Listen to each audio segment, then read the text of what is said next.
The Deputy President, who seems to be their major target, was impeached hardly a month ago, and he's already down. I don't know why they feel so scared by him, but of course we know that their scheme did not work. They thought that once he was down with the impeachment that he was not going to have any influence, and we know that they are scared, they are shivering that the Deputy President, second Deputy President, continues enjoying massive support with the people of Mount Kenya.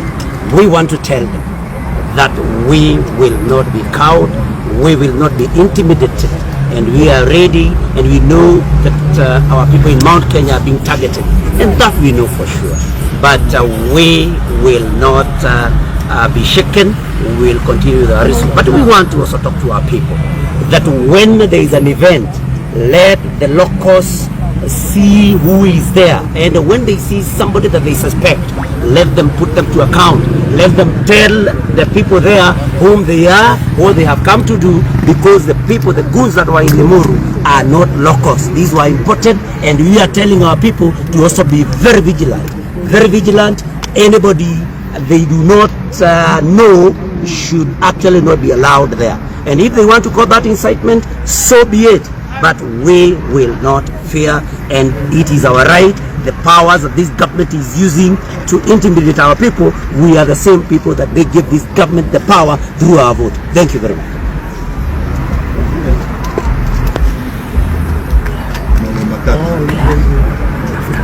Jambo la kwanza, Ruto ajue ya kwamba hakuna bili zote zile ataleta kwetu kuwaonyesha baadhi. There is no way he is going to divide the power. We have a resolve that Ruto must go. If he is now coming to values, it is an aspect of prosperity. La pili, haya mambo tuliyaona 2007. It started exactly this way, and eventually we ended up with a country that was in chaos. Sisi watu wa mlima tutakaa pamoja, and we will not allow that to happen, not from our people. Na mwisho ni kwamba we have a resolve that it does not matter what kind of intimidation that it brings upon us. It will not stop us from achieving that which we want. Having Mrs. Mwadhi here in the night because his husband has been impacted. Na serikali is an embarrassment. It's a thing that we never thought we'd ever see again, not under the new constitution. And the worst of it all ni kwamba walimchukua kwa mazishi. Na walifika mwenye tulikuwa tumeenda kufika hapo walifanya walibeba. It's a very, I want to join my colleagues and the leaders who are here, members of parliament, members of the Senate, in calling for the release of Mwadhi. We will be in court with the lawyers, we join them to ensure that he is released. And also talk to people across the country, and especially from the mountain. This is part of the scheme, and it is upon us leaders to ensure that the Ruto does not succeed. We should have only one result. Ruto in the back.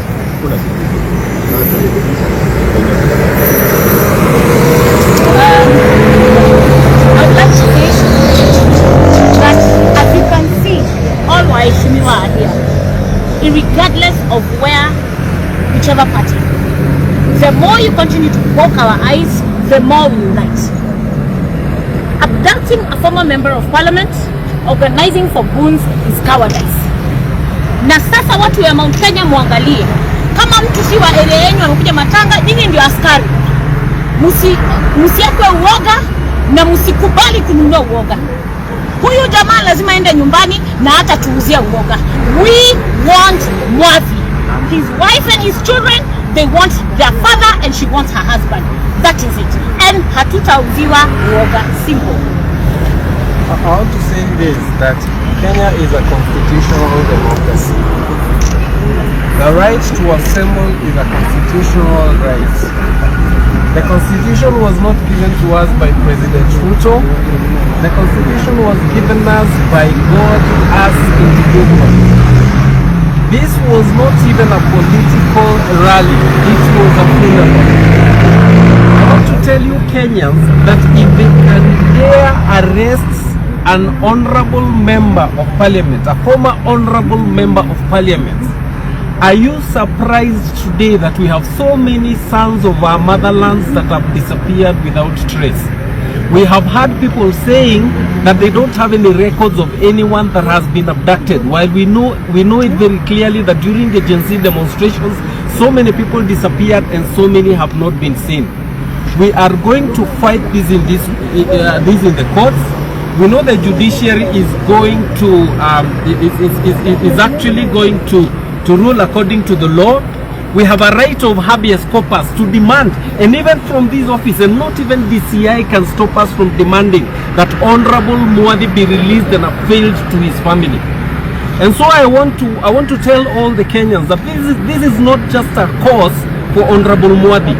This is not even just a cause for Mount Kenya, but this is a cause for the dignity of humanity, so that no one will come and arbitrarily take away your rights that are guaranteed by the Constitution.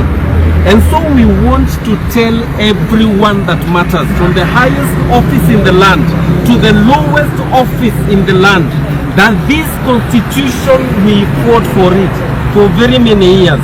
And so we are going to be fighting, we are going to be heading to court, and we are going to make sure that the rights of the Honorable Muadhi are respected, not just respected, but those who are enjoined to ensure that those rights are observed.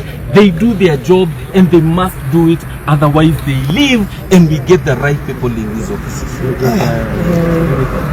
think I want to remind our President, Mr. Ruto, you remember very well how we campaigned for you, how we stood with you when you were being replaced by the former regime, and all we knew by then is that you are going to be the best president.